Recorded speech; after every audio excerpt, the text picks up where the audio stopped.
and opinions expressed in the following show are solely those of the host and their guests and not those of W4CY Radio, its employees, or affiliates.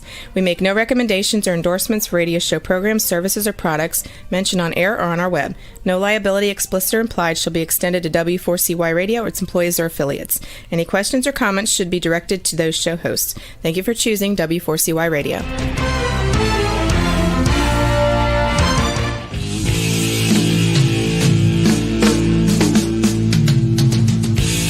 Welcome to Outdoors People with me, CW Getz, and her, Maya Marzaki.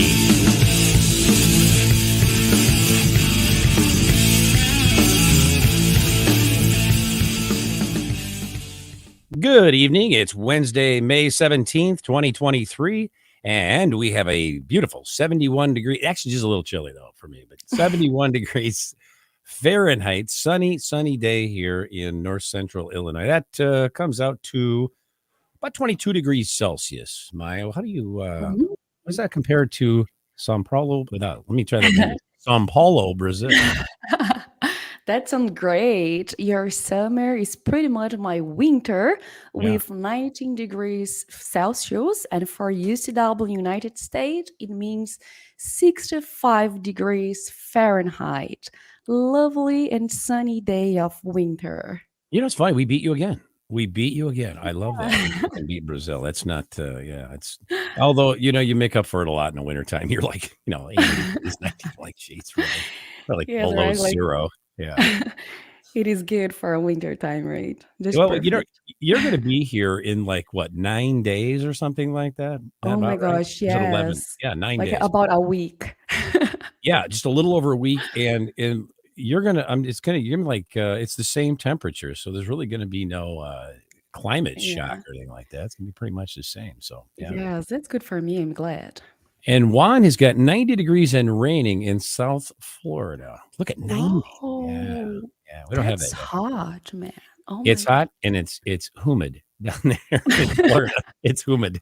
I've been there several times. Well, we did a broadcast from West Palm Beach, or no, not West Palm Beach, Key West. Key West, yes, that's true. Janelle, our other co-host from Canada, went down there, and it was very warm. It was very warm, but it was comfortable there. It wasn't quite as humid, as it was in inland, as they say.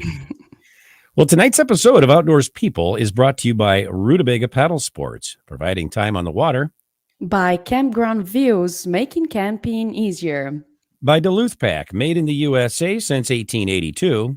And by Jackson Kayak, pursuing joy through paddle sports. Tonight's episode is Extreme Parachute Sports in Hawaii with our special guest, Chet Brazier. 21-year-old California native skydiver Chet Brazier joined the Marines immediately after high school and is currently stationed in Hawaii. Chet became acquainted with several prominent figures in the extreme sports community there and decided that extreme sports was something he wanted to pursue. Chet now devotes much of his free time to skydiving and base jumping, exploring the limits of what extreme sports in Hawaii has to offer. And with that, welcome to the show, Chet. Hey, how's it? How is your weather in Hawaii? It's beautiful. Mid 70s, comfortable. Nice. You got about the same, about the same weather as we're having here, and actually Maya in Brazil. That's just weird. It's all pretty much the same like that. Yeah. Do you? Does it rain a lot in Hawaii or no? It in certain parts it does.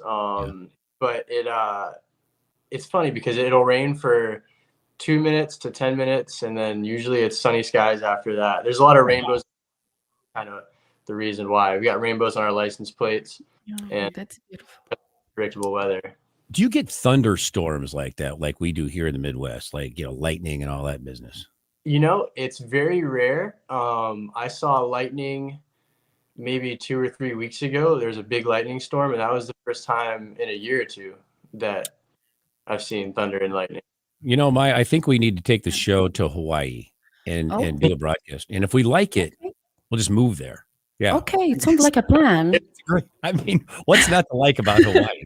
I mean, it's got everything, Right when you get off the plane, I think they give you some neck thing or whatever, lei. Oh my gosh. Yeah. Yeah. Where else? They don't do that anywhere else, man. Only in Hawaii. Those people know how to do it, man. They know how to make Okay, you feel I'm welcome. in. Yeah, absolutely. Oh boy, you're funny.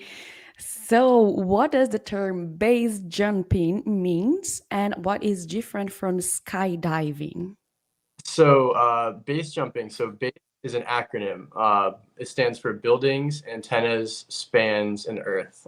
Span being like a bridge or something that air flows through. And it's similar to skydiving. It became invented after skydiving, and the main difference is that in skydiving you're jumping from a plane anywhere from 12 to 14 to 18,000 feet. In base jumping, you're always jumping from a fixed object. The gear is different. In skydiving, you've got a main parachute and you have a reserve parachute as well. And it takes a long time for it to open because you're getting slowed down from a very fast speed. In base jumping, you only have one parachute and it opens instantly because you're doing jumps from a very low height as opposed to uh, skydiving height. Whoa. You only have one chute? One, There's no emergency chute? no emergency because you wouldn't have time to use it. Well, there is that, I guess. It depends how high what you're jumping off, because I saw you go out of an air balloon. That's got to be up there pretty high, right? Or no? Yeah, so that's a skydive, and that you got we were going from about 5,000 feet on that jump, so something went wrong. Time to fix that. Yeah, I guess that would be a skydive. That's not a fixed structure, but yeah. I find that interesting because I did some skydiving back when I was in my late 20s, and Oh yeah. yeah. But it's interesting. I'm thinking, I thought everybody had a reserve chute. I didn't know that was just for skydivers. I figured, hey, if you're jumping, you got two chutes. But what happens if something goes wrong there, Chet? I mean, you So You plummet to don't your want to know death, the or answer, what? actually. Yeah. of things going wrong that we can kind of find patterns and figure out what the most common malfunctions are, and then figure out ways to try to remediate those when it happens. It doesn't always work because if it did, no one would ever die. But part of like training and stuff like that and things that you learn are the ways to kind of try to fix things that could go wrong. You could have twists in your lines, your canopy could open facing the wrong direction. You have to quickly fix it. I would say really quickly. Yeah. What's that? I would say really quickly fix that. Yeah. Very quickly. Yes. Yeah. It's possible that you could open and you could be facing the cliff you just jumped off of. You could have a 180-degree turn. And then in that case, you've only got, a second or less to try to fix that before you hit a cliff, which isn't ideal. Whoa. Absolutely. Well, Sounds like fun. I don't know if it doesn't do it. Right? Well, let me ask you, how did you get started doing actually base jumping and skydiving, to be honest with you? Yeah, because you have kind of a story. I remember talking a little bit with you about that. Yeah. So when I was probably around 16 years old is when I was first made aware of the concept of skydiving by yourself without being attached to an instructor. I didn't know much more about it, but I knew that existed, and that was something that I kind of put in the back of my head that would be cool to do one day. And then when I came to Hawaii, I quickly made friends with some skydivers, and I figured kind of now was the best time to go and do that. So I saved up a lot of money to try to do the course. And then actually right when I finally had enough money to do it, the drop zone in Hawaii temporarily stopped teaching the course. So I'm stuck there with all of the money I saved up and a desire to learn how to fly parachutes. And so I went to a neighboring island, Maui, and learned how to paraglide, which is similar, but there's no free fall involved. You launch your parachute behind you and then run off of a hill or a cliff. So I did that for a little bit, and then a few months later flew to California and got my skydiving license in California, and started that way. And then after maybe a year in the sport, decided to pick up base jumping. And that's usually like the progression. People skydive for a long time and then start to learn how to base jump. That's very cool. And how many base jumps have you done so far? So right now I'm around 50, which is it's a very low number in the base jumping community. But Hawaii is pretty restricted in what you can jump because it's a small island. If you live in somewhere like Utah or California, you can drive hours and, find places to jump. But here we're kind of restricted to what we've got and weather conditions, which is the winds and stuff in Hawaii make it hard to be able to jump consistently. I never talked to you about this, but I'm going to ask. It just came to my mind. Nobody really wants to talk about how do you say the negative parts of any sport, Mm-hmm. but injury wise, or even, God forbid, death wise. I'm just kind of wondering, like, what kind of, how do they compare the two, skydiving and base jumping? Base jumping is a lot more dangerous and deadly than skydiving for sure. Skydiving's been around for such a long time that the technology is really good. There's like governing bodies like the U.S. Parachute Association that kind of makes rules and license levels and keeps things safe. Drop zones have lots of safety precautions installed to keep things safe. And you've got the reserve parachute and you've got lots of altitude and time to think and fix problems when they go wrong. Where base jumping, on the other hand, is completely unregulated. There's no rules. There's nothing stopping anybody from going and buying a parachute and jumping off a cliff. It wouldn't go very well for them. But yeah. So it's kind of like you're kind of at the mercy of the people around you. And there's places that teach courses. You can take a course. Just kind of like it's very dependent on yourself and your training and your knowledge and the people around you to keep you safe. Yeah, absolutely. Interesting. Yeah. All right. Thank you. Appreciate that. It is a new sport, right? So people are trying to find the rules, like the schools and stuff like that, right? Like skydiving. Skydiving is being there for a long time, right? So I guess that's why. And the communities are much smaller. The base jumping community is very, very small. So I can tell why.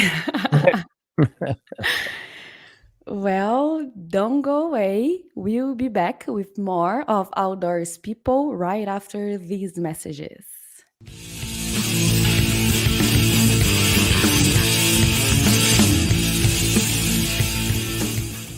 A few years ago, someone asked Rutabaga's owner, Darren Bush, "Hey, how long have you guys been selling boats?" Darren replied, "We don't sell boats. We sell time on the water." Of course, that comes in all types. We help people paddle more safely with Rutabaga outdoor programs. We rent canoes, kayaks, and stand-up paddleboards. We sell and install racks to get you from home to adventure. Rutabaga's got everything you need to get you out on the water, like paddles, life jackets, dry bags, and clothing. Rutabaga Paddle Sports, on the web at rutabaga.com. Mention you saw this ad on The Camping Show. It is time to go camping. Introducing Campground View's virtual tours. You can tour the campground, see the sites, see if they are available, and click to book your perfect spot.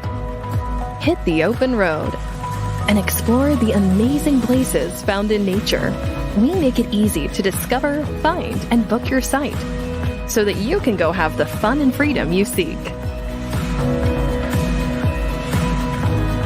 Campground View's virtual tours make it easy and simple for you to see where you are going.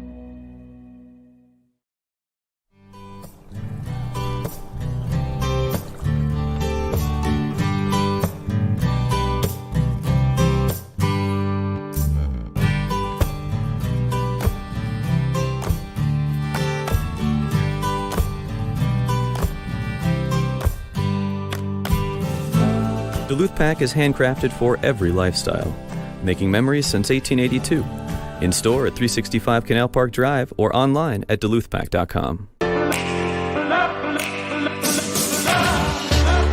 We're one big family, a community of paddlers, and we want to make sure that everyone has a great time out on the water. We are made right here in Sparta, Tennessee, USA. This is where every Jackson kayak is born. Built by hand with a focus on innovation. We are Jackson Kayak. We are Jackson Kayak. We're Jackson Kayak. We are Jackson Kayak.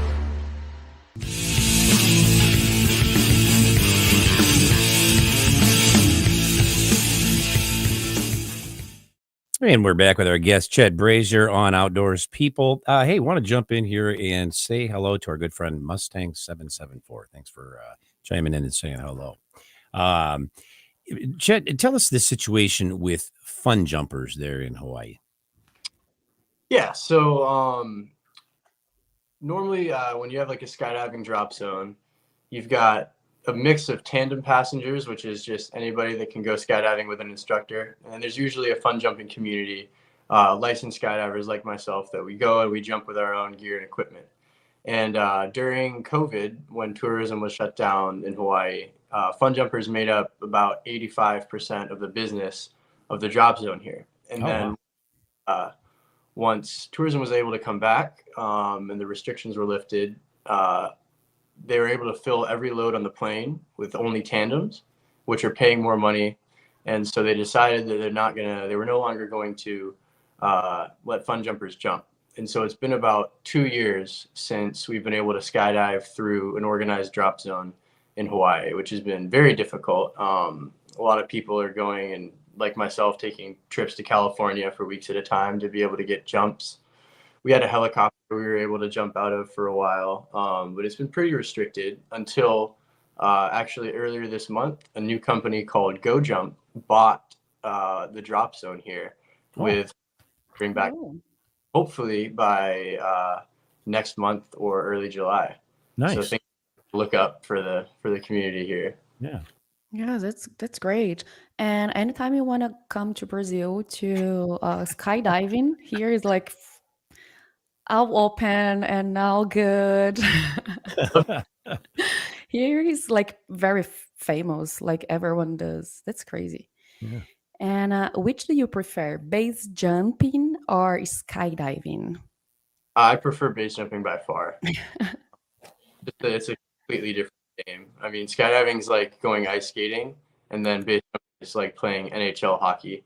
There's just so many different variables and things taken into consideration. The situations are always changing. It's just it's a much more like powerful experience to base jump, and it's kind of hard to like experience something like that consistently and then go back to things that are like less intense than that, if that makes any sense. Yeah. Totally, actually. So what type of structures have you already base jumped from?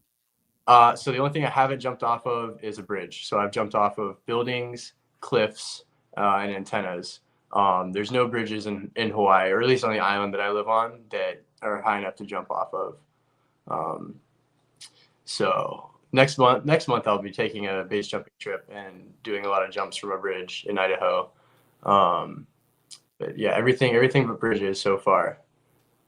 Yes, that's exciting. I'm sure you are excited to do that. Yeah, very cool. And you kind of talked about that before, but can you explain us better how does skydiving in Hawaii compare to California or other places?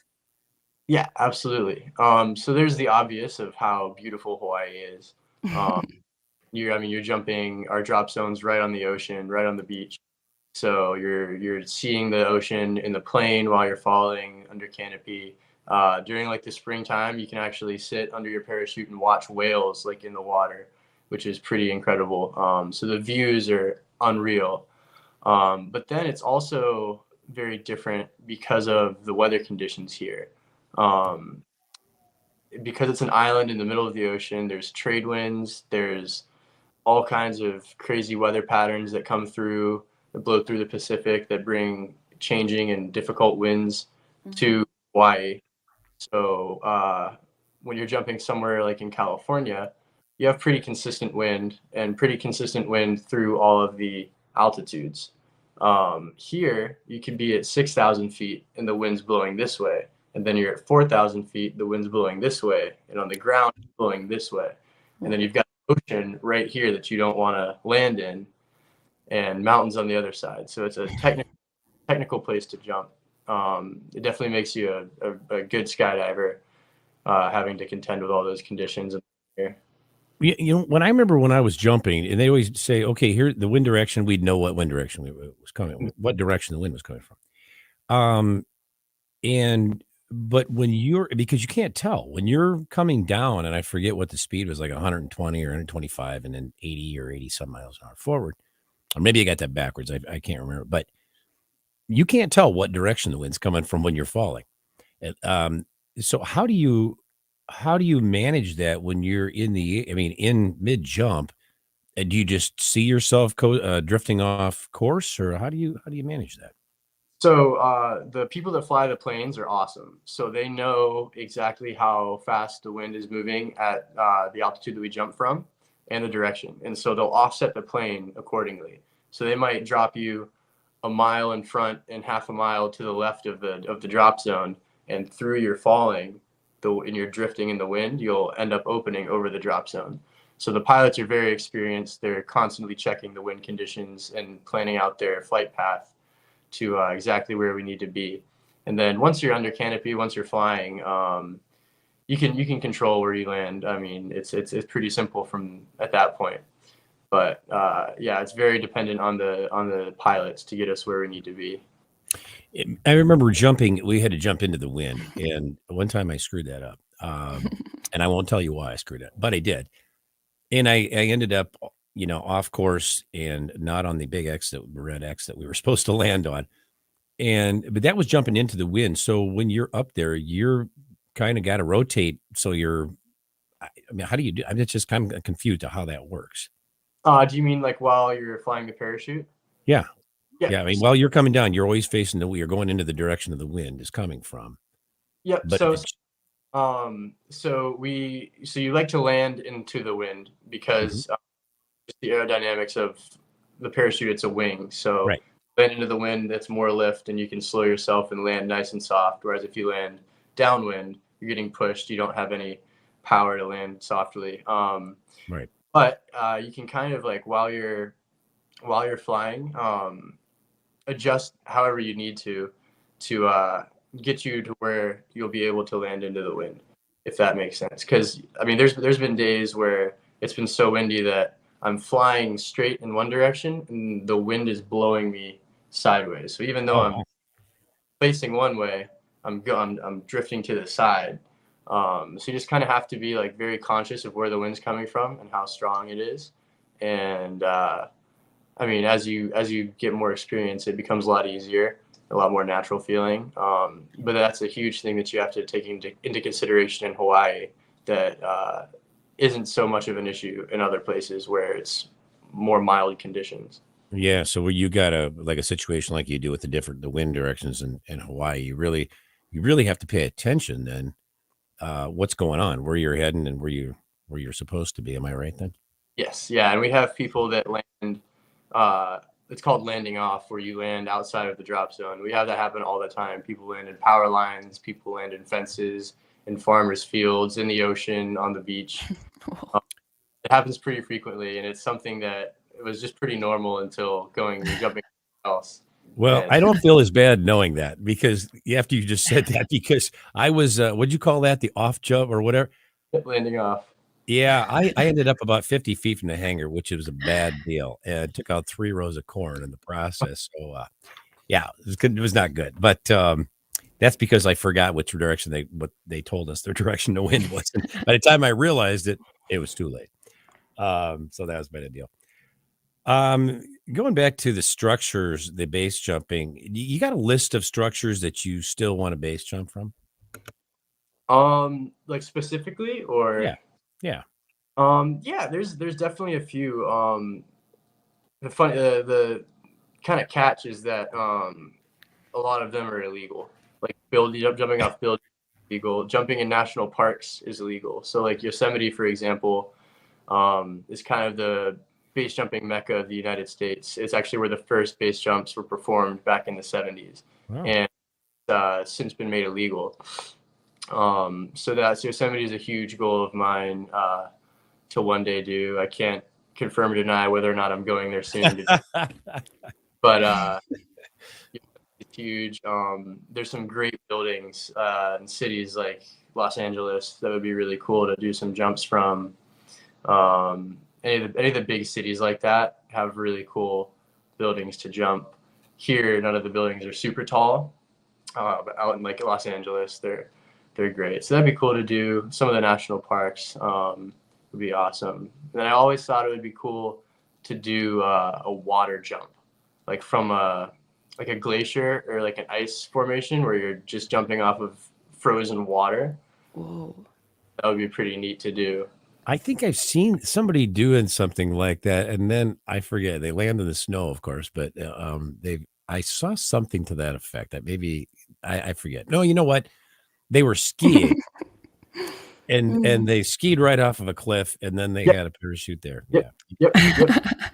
Haven't been able to find anyone that's jumped off solely water. Lots of people jump off like snow-covered, mountains, but one's jumped off of it, just the whole object is just frozen.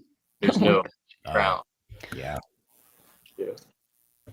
And I rock climb, and it is much like easier and simple than base jumping. And every single Monday, my mom calling me, I hate to see your pictures. Like, what are you doing? And I'm like, okay, so just stop seeing my pictures. So the question is, how does your girlfriend and your family feel about you base jumping? So I don't currently have a girlfriend. I've been told that I would be husband material if I didn't base jump. I love it.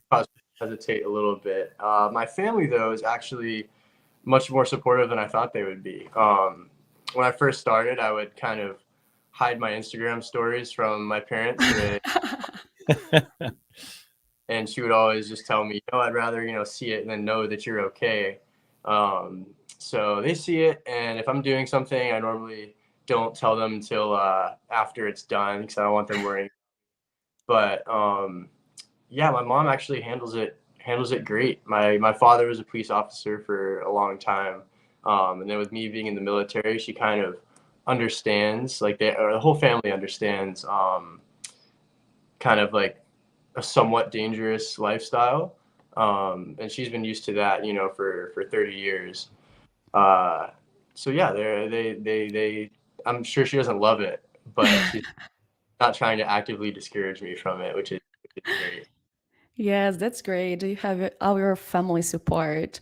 They understand you, and in the end of the day, you are doing something that you love.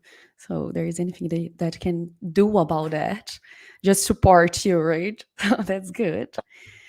Well, we have some pictures to look up after this little break, so don't go away. We will be back with more of Outdoors People right after these messages.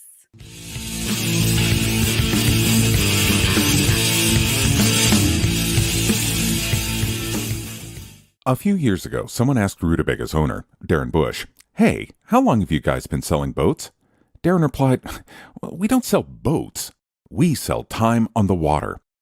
Of course, that comes in all types. We help people paddle more safely with Rutabaga outdoor programs. We rent canoes, kayaks, and stand-up paddleboards. We sell and install racks to get you from home to adventure. Rutabaga's got everything you need to get you out on the water, like paddles, life jackets, dry bags, and clothing. Rutabaga Paddle Sports, on the web at rutabaga.com. Mention you saw this ad on The Camping Show. It is time to go camping. Introducing Campground View's virtual tours. You can tour the campground, see the sights, see if they are available, and click to book your perfect spot. Hit the open road and explore the amazing places found in nature. We make it easy to discover, find, and book your site so that you can go have the fun and freedom you seek. Campground View's virtual tours make it easy and simple for you to see where you are going.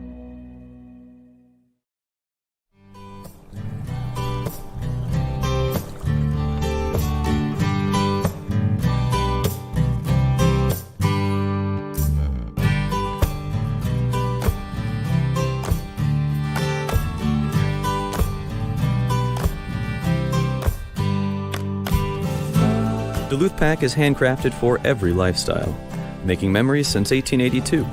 In store at 365 Canal Park Drive or online at duluthpack.com. We're one big family, a community of paddlers, and we want to make sure that everyone has a great time out on the water. We are made right here in Sparta, Tennessee, USA. This is where every Jackson kayak is born, built by hand with a focus on innovation. We are Jackson Kayak. We are Jackson Kayak. We're Jackson Kayak. We are Jackson Kayak.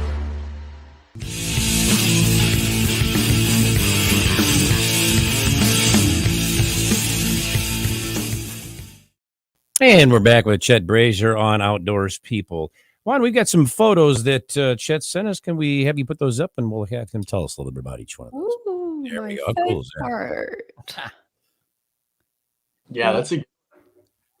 That was from a jump about a month ago, maybe 2 months ago, and we have a friend that's a helicopter pilot, and he was kind of the only way we were able to skydive for the last few years, and so we're right there over the North Shore of Oahu, and yeah, helicopter jumps are great. It's a lot of fun to jump out of a helicopter. Are there shoes on that person? I was going to ask you the same thing. Like, I love it.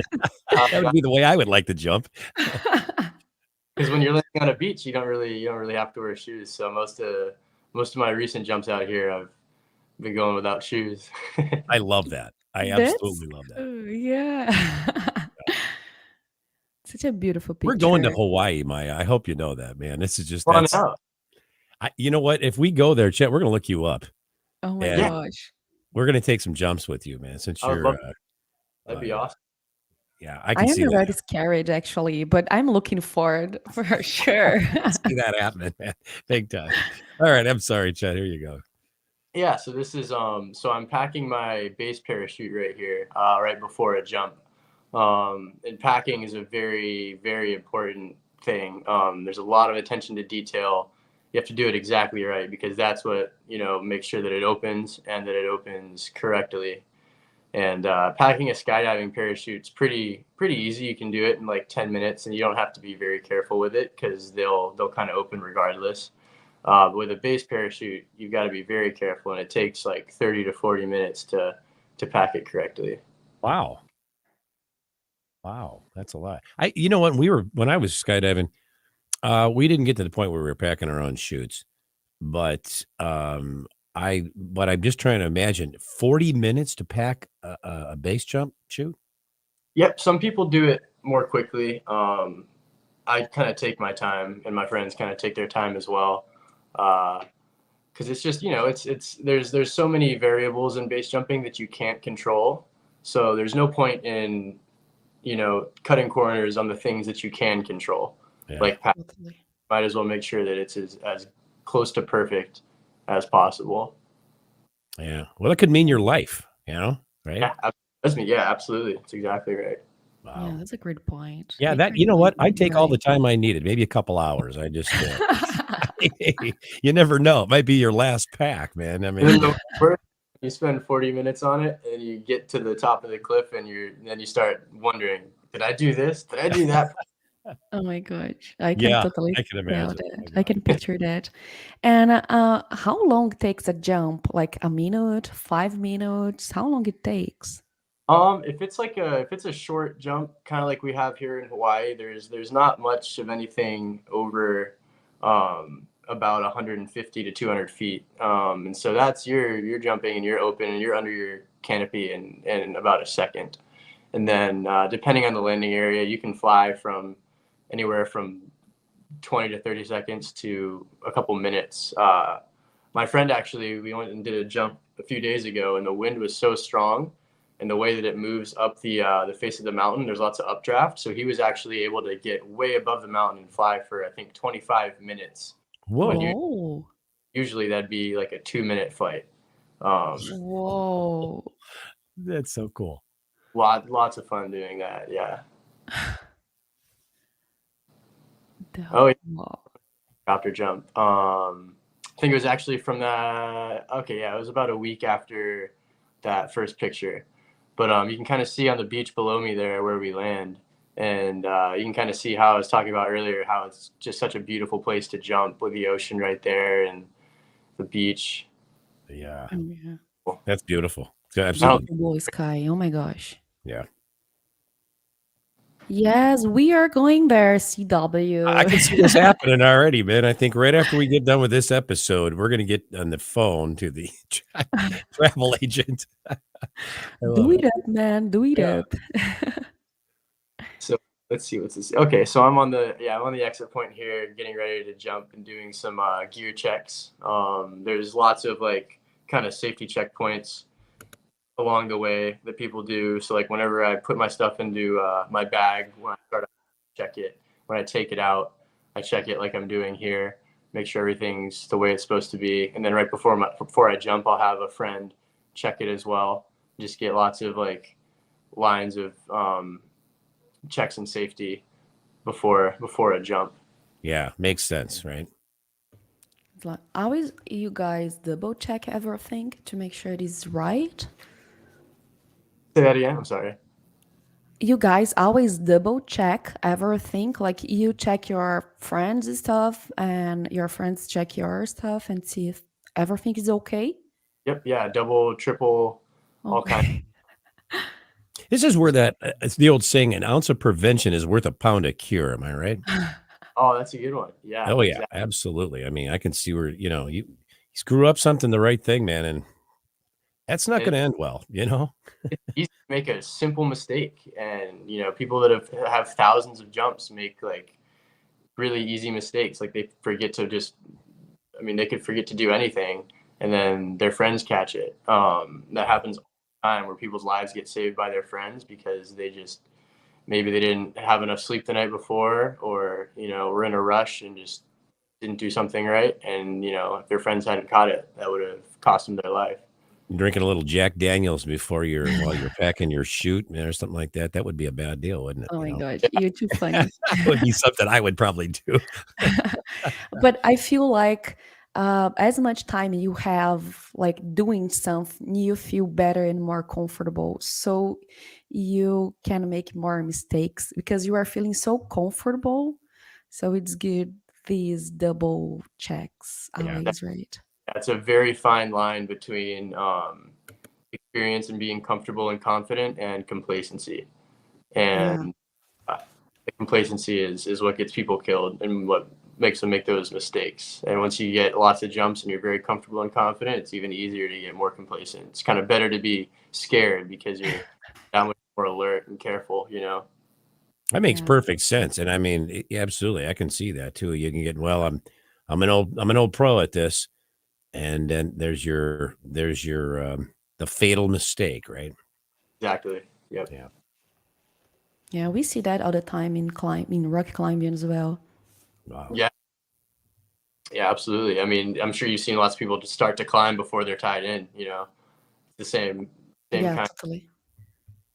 So this picture is actually the jump right after I did the gear check in the last photo. So that's me under canopy right there, flying away from the cliff, and then my friends behind me. You can kind of see on the ledge there as well. I love that. How high up is that, Chet?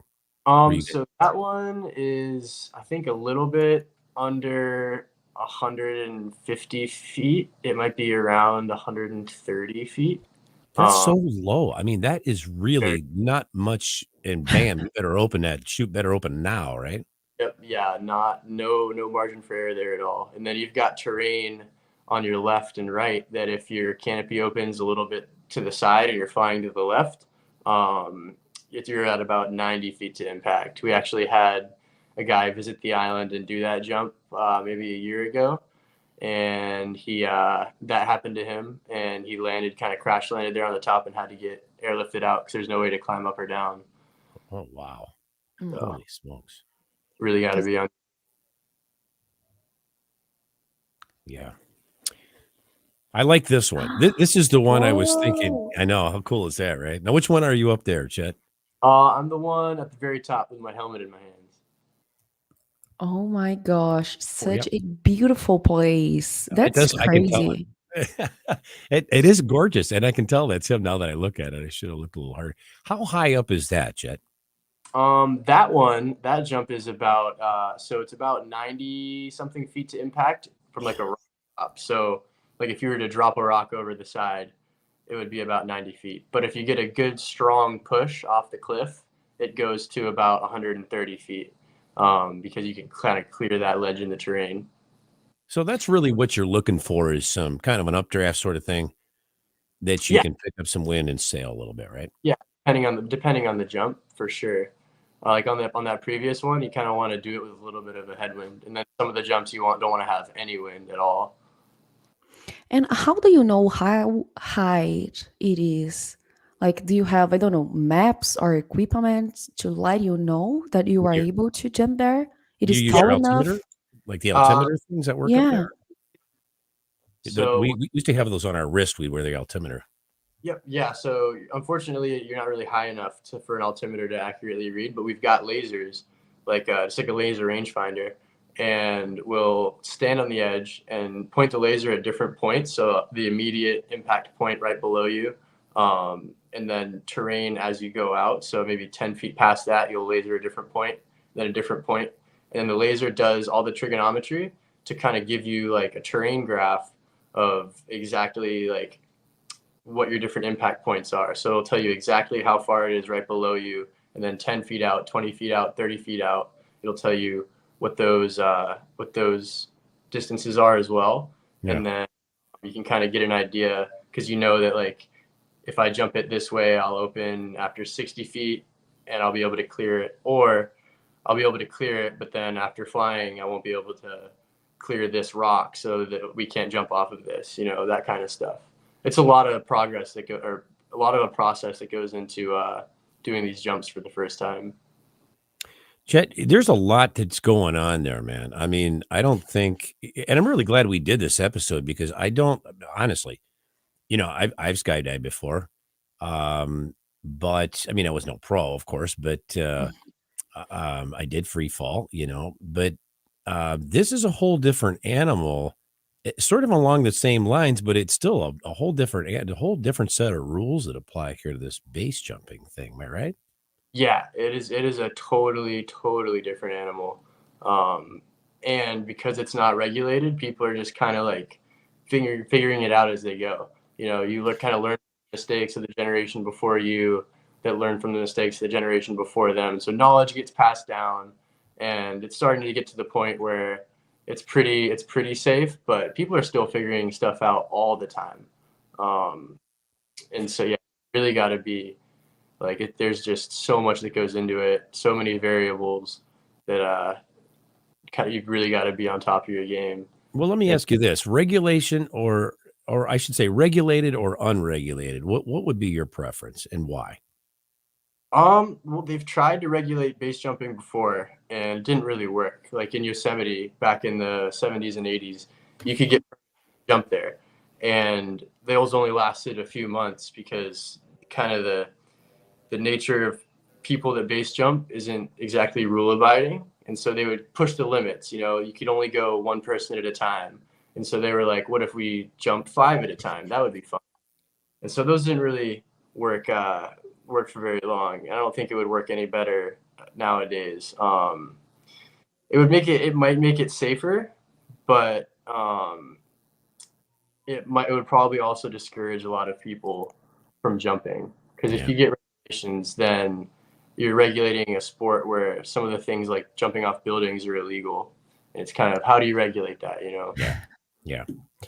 Totally understand that.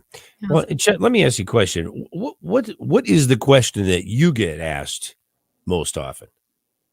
Yeah, it's usually some variation of like, are you crazy? Do you have a death wish? Like, is that super dangerous? Like, what's wrong? What's going on? How do you do that?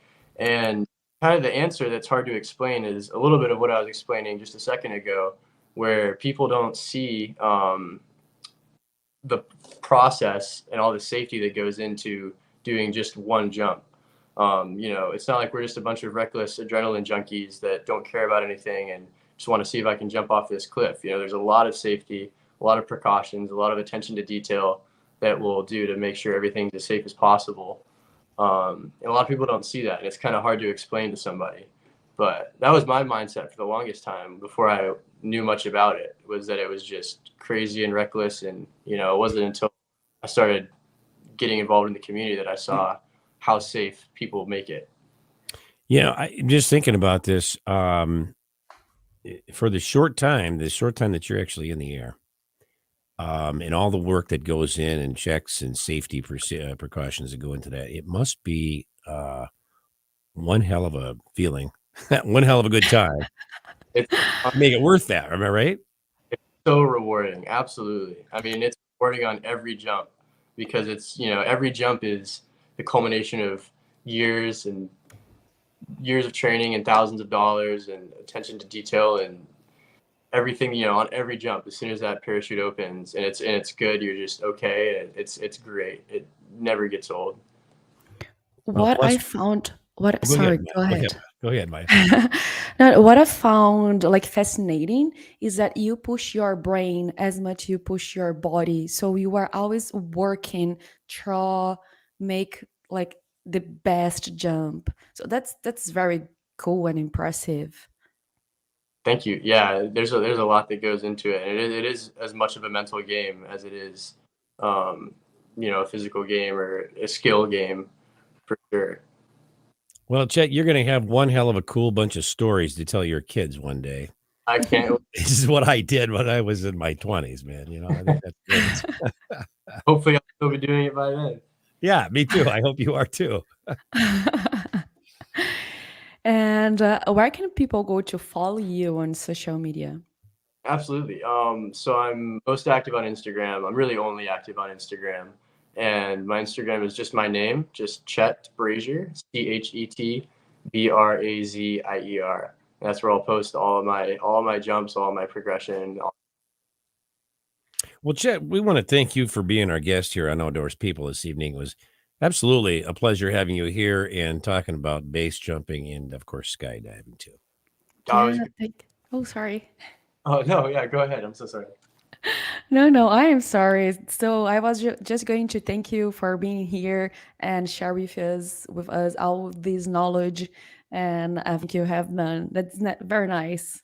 Yeah, absolutely. Thanks for coming out. And hopefully I inspired you guys to maybe come do some jumps in Hawaii. I believe you did. Sure. I believe you did.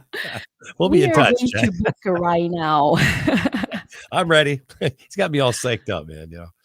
Yeah, and you know something, here in Brazil, people do that a lot. Like I have lots of friends doing that, like base jumping and skydiving, and I have never done, and I don't know why. Like I don't really know why. So maybe I need to go to Hawaii to do that with you guys. Well, Chet, I threw my logbook away a couple of years ago. I remember I'm kind of a purger. I throw things if I don't use them or I don't think I'm going to need them again. But I do remember throwing that away because I go, I won't need this anymore.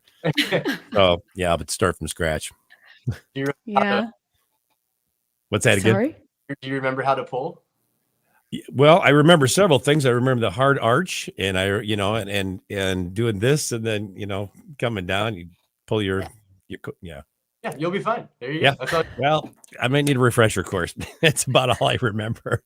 And I pay attention to the wind direction this time, CW. That happened in my third jump. It was a static line jump, of course, but yeah. Ended up 50 feet from the hangar. Was not popular. That was just But anyway, thanks again. We appreciate you coming on the show with us. All right, great to have you here. Great time. Thanks, guys. And we'd also like to thank each of our sponsors for bringing you tonight's show. Rutabaga Paddle Sports, Campground Views, Duluth Pack, and Jackson Kayak.